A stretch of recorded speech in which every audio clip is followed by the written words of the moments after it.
या येवला लासलगाव मतदारसंघामध्ये प्रचंड विकासाची कामं झाली होती, म्हणून मला स्वतःला असं वाटत होतं की ज्यांना 40 वर्षामध्ये पाणी पाहण्यासाठी जे त्रासलेले होते, ज्या विकासासाठी त्रासलेले होते, ते सगळे जातीवादीचा जो आहे काही थारा लागू न देता 100% माझ्या पाठीमागे उभे राहतील. पण दुर्दैवाने ते फारसं काही घडलं नाही. थोडेफार लोक जे आहेत माझ्या पाठीमागे उभे राहिले. मी त्या सगळ्यांचा मनापासून आभारी आहे. तर मतदारसंघात कामं केलेली होती, पाण्याचाही प्रश्न जो आहे तो सुटलेला होता. एक महत्त्वाची घडामोड, विद्यमान आमदार बाळासाहेब आजबे यांचा पराभव झालेला आहे.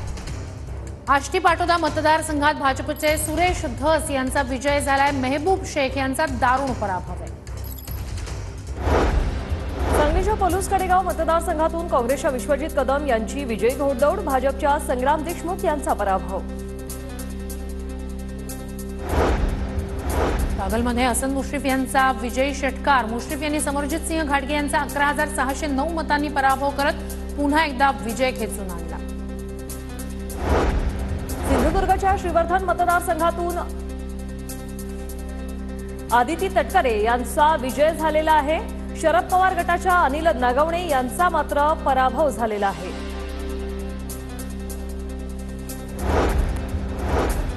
भरत गोगावलेंच्या कार्यकर्त्यांकडून गुलालाची उधळण करत जोरदार जल्लोष सुरू. मतमोजणीत भरत गोगावले आघाडीवर.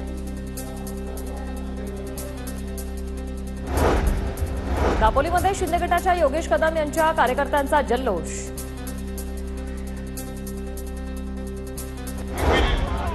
हॅलो साईड लावा. हॅलो हॅलो पण बंद करा, ती साईड पण बंद करा.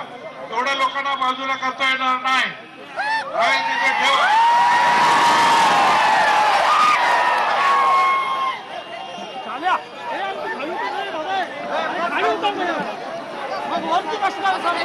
माझ्या सर्व बांधवांनो, भगिनी आणि मातांनो,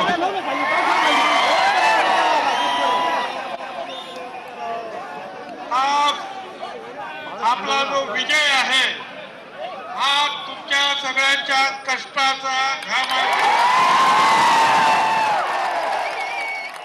हा तुम्हा सगळ्या गोरगरिबांचा विजय आहे.